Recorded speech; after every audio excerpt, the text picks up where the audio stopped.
In today's episode, I'm joined by SVPG partner Marty Cagan to discuss AI product management. Particularly, we want to talk about how product management changes when building AI-powered products, with really an emphasis on the four big risks we've always talked about: feasibility, usability, value, viability, risk. And I really want to really understand the implications of AI on the product management discipline.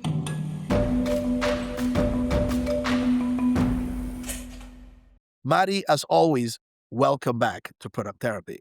Thanks very much, Christian. Good to be here. Indeed. Marty, I remember our last conversation, you really framed out the impact of kind of emerging technology historically on four big areas, being deciding what to do, which is strategy, how we do it with discovery, building, deploying, and testing it with delivery, and then going to market. And you kind of called out in the world of Gen AI, the biggest impact is potentially going to be on delivery. And you elevated the importance now of strategy and discovery. The game of the product team is discovery, and the whole impact of discovery is deciding what to build.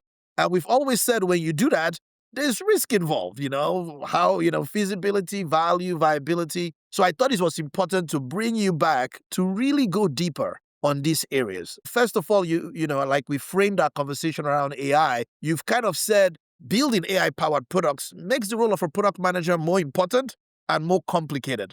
Maybe start again by unpacking that clearly, and then let's jump into the risk. Sure. And of course, product managers today, pre-Gen AI, they work on all kinds of problems, from pretty straightforward to very, very difficult problems. So what I do think we can say, though, is, most of the time the problems, they're non-trivial for sure, but we understand them and we can scope the risks pretty well. With Gen AI, it's harder. It's not just harder because it's new. It's harder because of the nature of Gen AI products. The nature, of course, of probabilistic-based technology versus deterministic-based technology. Huge upside, the ability to solve some problems we've never been able to solve before, but huge risks. All kinds of risks. Compliance risks. How about financial risks? How about usability risks, business risk, making sure it's something that our customers can understand and are willing to buy? These are hard risks, and the product manager is responsible for those risks. In some companies, in more straightforward industries where you're mostly copying competitors, you don't have a lot this product manager needs to stress over. But for Gen AI-powered products, I still haven't seen any that were easy for the product manager. They're not. There's just not a lot of easy ones. So it really shines a light. In fact, one of the consequences that you're seeing already is that so many companies believe that for their AI-powered products, they need more experienced product managers. The more junior ones don't have the breadth of experience and knowledge to be able to handle those risks. So I think that will become more normal. The job is necessarily becoming more comprehensive that way. Let's go deeper into the risk of AI products. And I want to break everyone down because I want to really understand the thinking. And I love that you've elevated the conversation by saying, for many companies, because of the nature of the risk, you need senior people. You probably need better judgment and more important decision making. But let's start with feasibility risk. What are the unique risks around feasibility in an AI-powered product that you think a product manager and team must navigate? Well, certainly all the conventional feasibility risks are still there, only more so because there's a lot of unknowns, not just about the technology, but about the data, about the quality of the data that was used for the model training, and how well this is suited to our particular problem right now. In fact, the most common feasibility issue I see is the engineers coming back and saying the data is not there yet. It's not ready yet, that we're premature. So we always have feasibility risk. And even if it's not the data, we have to put that in a package. In fact, Christian, we should set some expectations.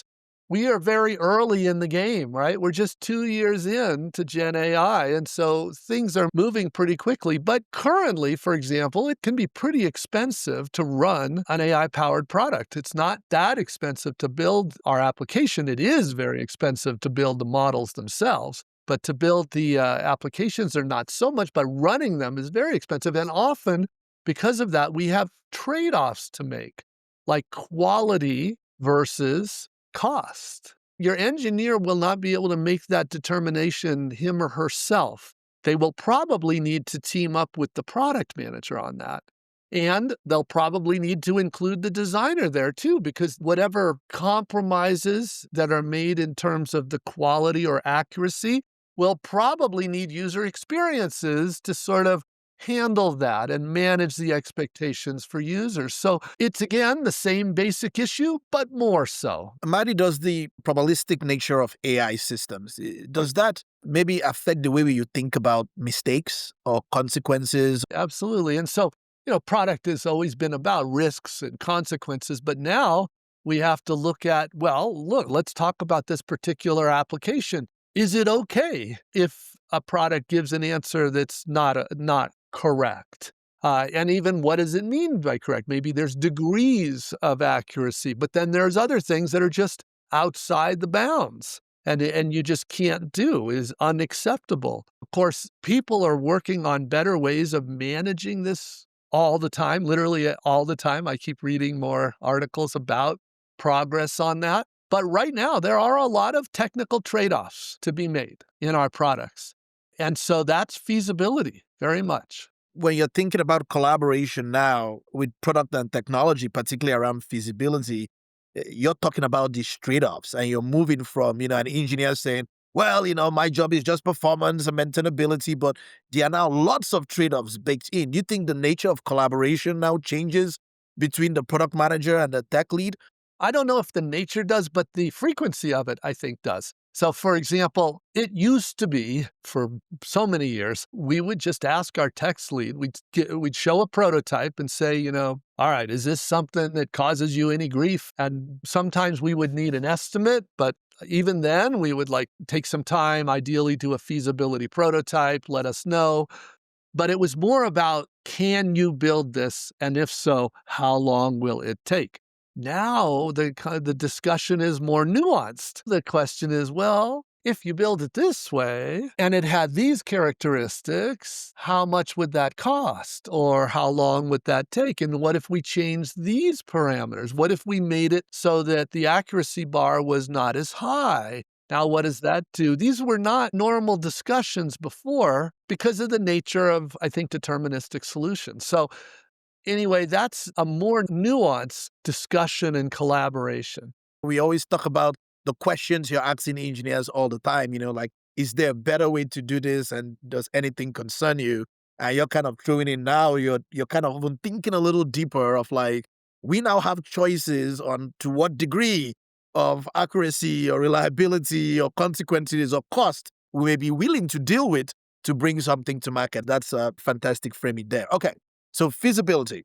Now let's jump to usability, particularly with AI usability, trust. You've kind of called out, pattern recognition, explainability, things working the way people expect it to work. What should product teams now do to address those things head on? You kind of clued us when you talked about feasibility, sometimes you may have to use usability or the user interface to explain why certain things are that way. Maybe say more about how we could address some of the issues that come up with usability. Yeah, I think it really is a great example of a three-way collaboration, right? There's the enabling technology, there's the user experience, and there's all these business constraints.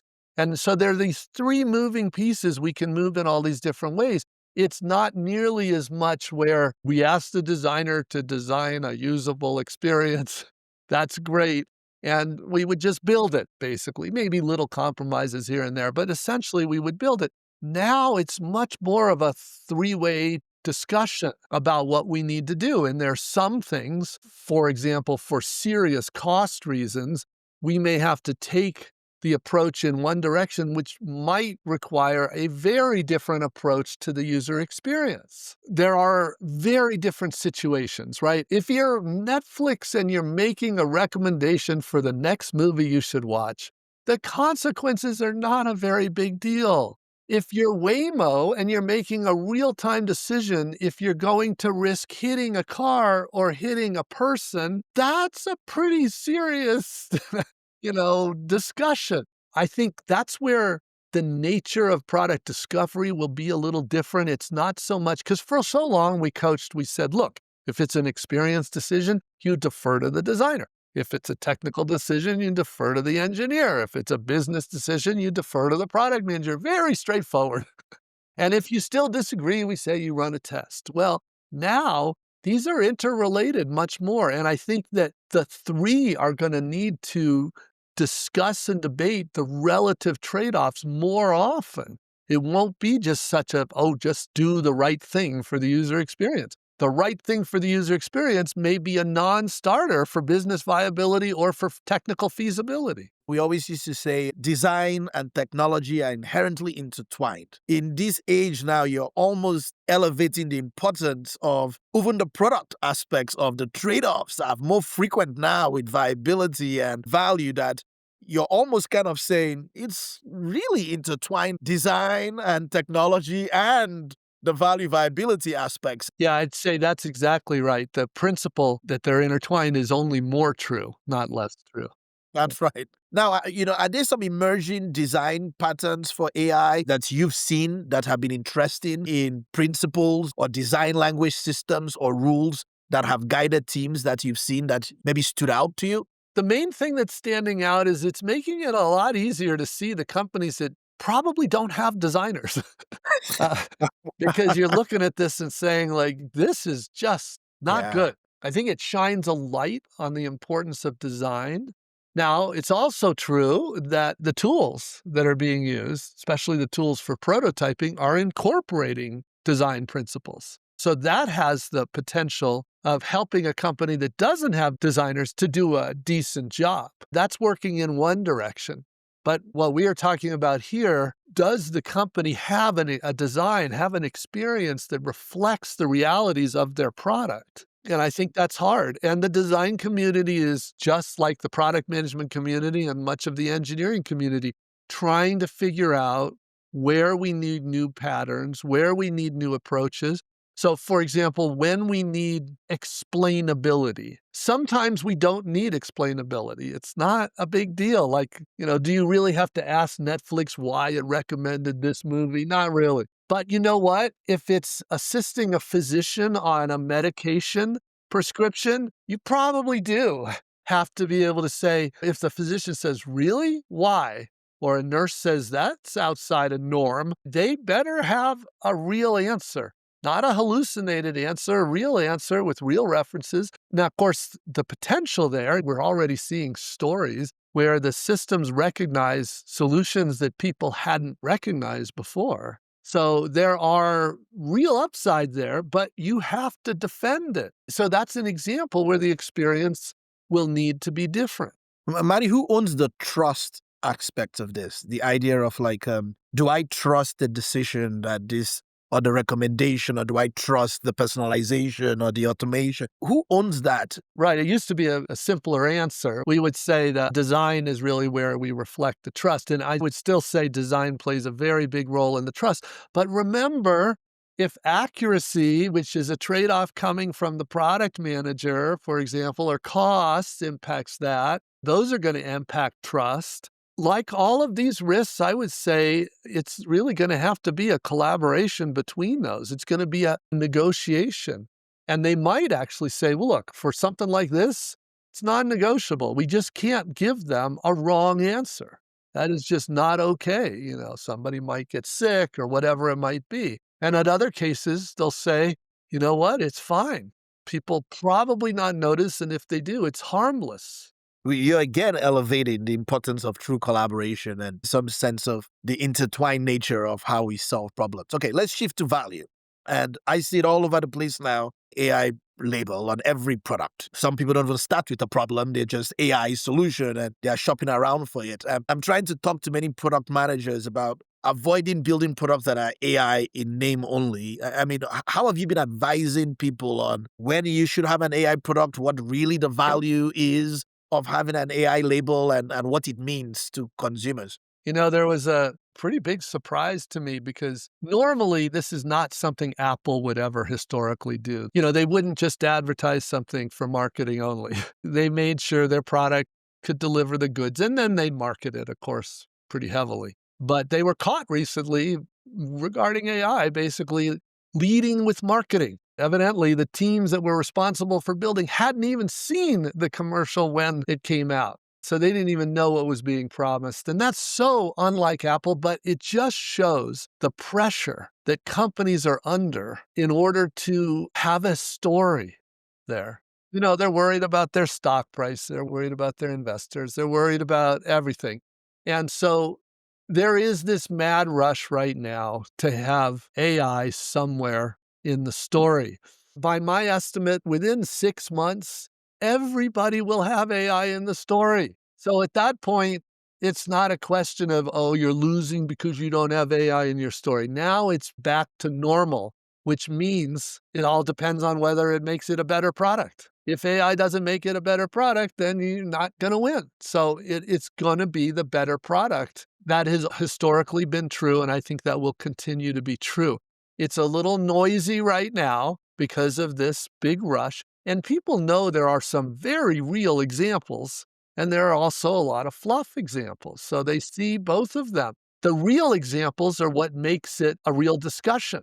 I always joke with people about when AI came out, this emerging technology bandwagon. And I'm like, well, I remember when the internet came out and people were calling themselves internet companies. I'm an internet company. And today we don't hear anybody saying I'm an internet company. It's kind of like, as opposed to what? You're almost calling out like in the future, it's like, if you say I'm an AI product or an AI company, everybody's going to be as opposed to what? But it calls out really the importance of real differentiated customer value. Do you think now this falls on a product manager being more thoughtful about real differentiated value, or is this really back to strategy on leadership, how we win? No, I think it's basically always been the case. The reason they're responsible for value is ultimately our sales depend and our usage depends on providing a better solution than the alternatives out there. I think that's why we need a product manager on teams. Now, it doesn't have to be an individual, could be a product leader, but somebody has to make these value decisions.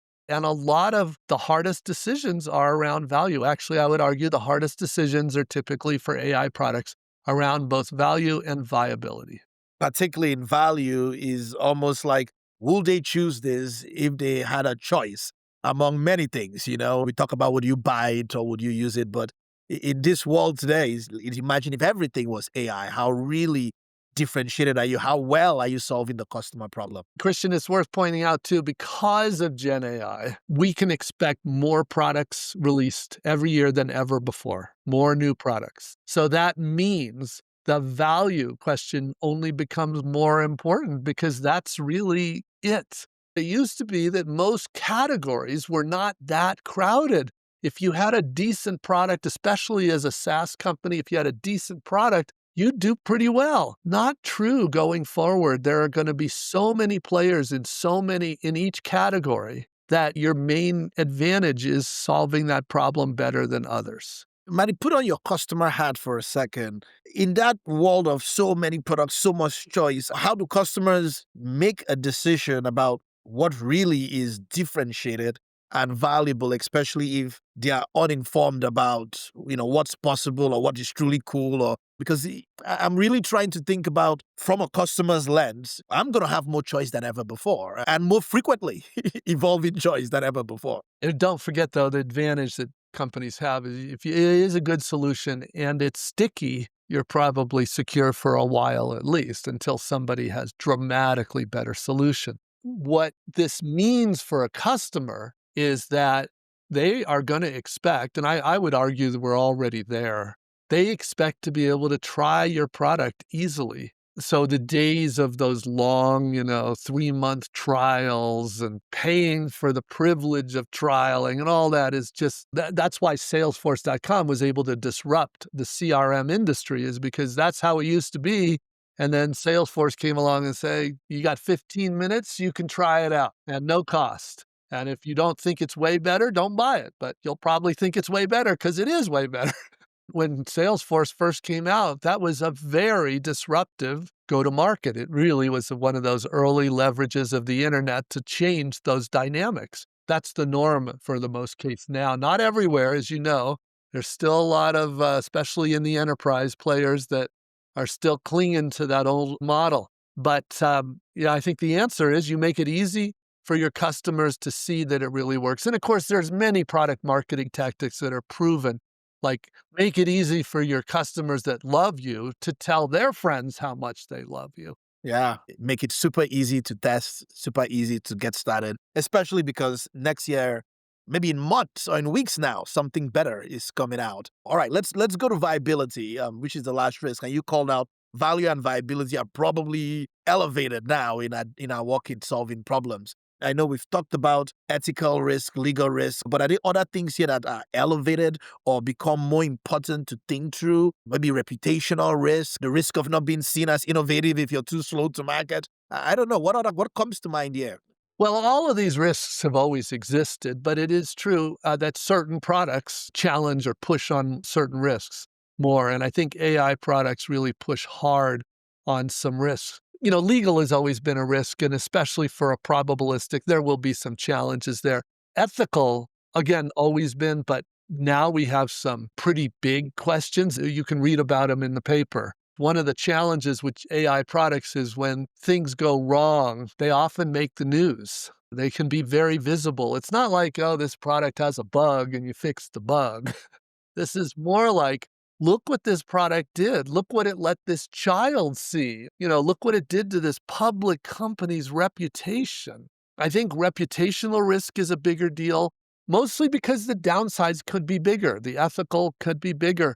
Compliance risk, there's a reason some industries have regulatory requirements. I mean, we already have some companies that are ignoring those regulatory requirements.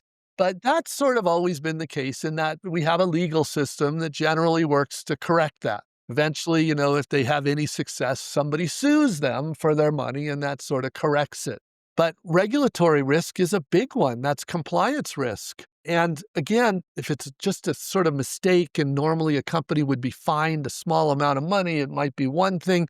But if it's a situation where people find that a company shipped a product that has a sustained issue with compliance risk, that's like, okay, that's a much bigger deal. What are you doing? That's like blatantly illegal. There need to be consequences there. But the regulatory compliance on AI is still, in my opinion, grossly immature or really behind in terms of understanding what those risks are. Who is responsible within an environment or in the company to kind of think through that impact in the absence of regulation that might prevent certain things because you don't understand what somebody might search for in a model or what questions they might ask. Yeah, I just actually got back from a couple trips where I was meeting with lots of different groups, and several are regulated companies. And interestingly, the main comment I heard from regulated companies was, we're holding off on Gen AI because we're regulated. And so that's one way of dealing with the risk,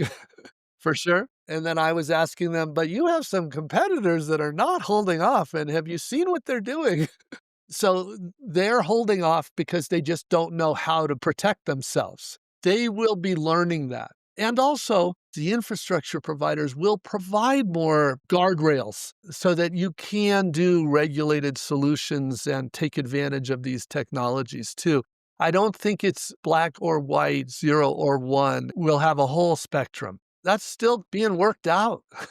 Is the truth. Just like anything, you have a few companies, mostly startups, much less to lose, pushing the envelope. You have the big companies going, not us, not yet. And that'll take some time before it spreads. I'm with you. What about things like data governance or copyright issues? Data provenance is a big mess right now. That may be the biggest single issue in the regulations. Now, we're not talking regulatory here. We're just talking about copyright law and like what is allowed. You saw that Meta was caught copying virtually every book, including all of ours. And, their attitude, they're not the kind of company to ask permission for anything. They're the kind of company that prefers to beg for forgiveness. So they did a very, by everybody's definition I know, illegal thing. My guess is at some point they'll probably get fined and punished somehow, but it's noise compared to their revenue. So they probably consider it a calculated risk. And of course, the political climate plays a big role because they may not feel vulnerable right now, but in a few years, maybe they do feel vulnerable. But data provenance is a really serious question, especially in other parts of the world. It's kind of one of the areas where many people have concern about this is my original content. Nobody asked my permission to leverage it. What's proprietary anymore? What's public knowledge versus public domain? There are people that are racing in the absence of some regulatory compliance thing to say, well, in the absence of nobody saying this is a risk and I will not be fined for it, we are going to leverage it to differentiate or get ahead. Is that something, because we're going back to the ethical question now, should we do this? And this is something that a product manager has to worry about. But of course, you and I have opinions, and it's pretty clear what our opinions are by now, but it doesn't matter. What matters is the company and where they stand on this and what their risk is. At a minimum, the product manager would talk with their legal counsel about this situation, and they would make this decision together. Again, you've elevated viability, lots of risk in here, value, lots of risk with differentiating your product for a product manager. So now I'm thinking about the product manager again, and I'm thinking, what specific skills and judgment become non-negotiable for a product manager working on AI products? Well, what this really does, this whole discussion, and hopefully most people could see with an AI product, these are serious issues. These are serious questions. It's not about prioritizing a backlog. It's not about sprint planning. It's not about roadmap. It's about value and viability. So first of all, they start to understand better what the job really is, especially going forward. And then the question becomes, well, how do you help your people get good at this? And that's what we mean by product sense. And we talked on an earlier podcast, if you remember, Christian, about founder style leadership and how it's all about sharing this product sense with the product managers on the teams. They need this information to make the call. You obviously can't have every one of these thousands of decisions going to your CEO, right? They'll just drown in this. Some things might want to be escalated to the CEO because the consequence might be very severe if things go wrong, but that is an exception. For the most part, we coach our teams on product sense. So to me, the answer to that question is product sense. In fact, we have an episode called Coaching Product Sense. We should link to that because that's really, I think, if somebody wants to know how do they future-proof the job to the extent you can, it's product sense. I remember our conversation on product sense and then the subsequent conversation on founder style leadership with the competence of the leader being able to coach that in the people. There is an argument that maybe leadership as a whole, or most product leaders, don't even have the product sense in the age of AI that they may have had before Gen AI. As a product manager, maybe struggling with the trust of how well does my leader have the product sense to coach me on? What other alternatives do I have to build my product sense if it's not going to come from a coach or a product leader? Yeah, well, that's common, right? That you have a product leader that doesn't have this knowledge and they have struggled to coach you. So our standard answer is that's where a product coach is useful. An independent product coach that is able to share this with you and help you build the skills you need to build. By the way, that's the difference between a coach and a consultant. A consultant will just want to do it for you, but a product coach will help you build these skills, which is what I would argue what you need. So that's an option. And then, of course, there are a lot of resources, not the least of which are your podcasts. We have many articles. We have many books. If you do the things we talk about in the books, in the articles, in the podcasts, you can improve your product sense. I believe that is true. I have done that myself. I also know that I benefited from somebody coaching me. I had the benefit of a product coach. I think that was very early in my career. And if I hadn't had that, I probably just would have gone right back to engineering and stayed there. We framed a lot of this conversation around empowered teams. Every time we talk about AI, you've always looked at the lens of an empowered team, meaning you're given a problem to solve, not a feature to build, not feature teams.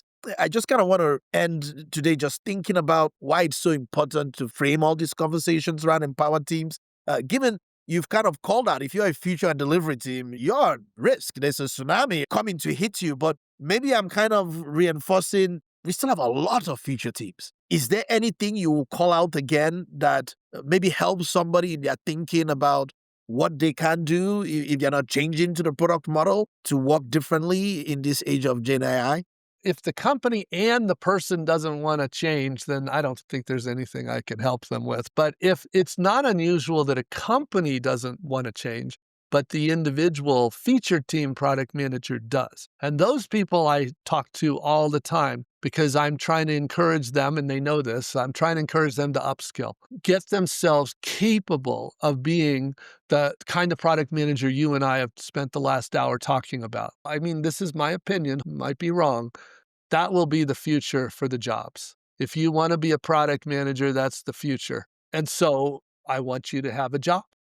And by the way, most of those very same people tell me they've never enjoyed working on a feature team. It's a pretty miserable job because it's not what they signed up for product management. It's much more project management. So what they want to do is experience what it means to solve hard problems in ways customers love and work for the business. And they want to make a real impact. And they might even want to go do their own startup, which is very much this. So this is how you upskill for that. I love that. That's a great note to end on. Marty, what a fantastic conversation. As always, thank you for the gift of your time, your knowledge, your wisdom, and pouring out to this community. I've loved the conversations around AI. I don't think this is the last time we'll be talking about it, but I think this is fantastic framing. I am hoping in the future we can talk about even some more pointed things like the impact of AI on vision, the impact of AI on strategy, some new tools in discovery. I do think a lot of this is still emerging and forming. So I'm really excited to see what comes up over the next couple of months. Marty, a pleasure to have you again on Product Therapy. Thank you, Christian. Want to learn more? Until next time, please check out svpg.com, sign up for our newsletter that Marty Cagan puts out, join us for one of our workshops near you, and get access to all of the articles and content we put out. And thank you to everyone for joining us. Until next time, have a good day. A quick disclaimer, while this podcast is named Product Therapy, it is not hosted by licensed therapists or mental health professionals, and it is in no way a substitute for professional mental health services. We recognize the importance of mental well-being and encourage anyone facing personal difficulties to seek support from qualified professionals. See www.findahelpline.com.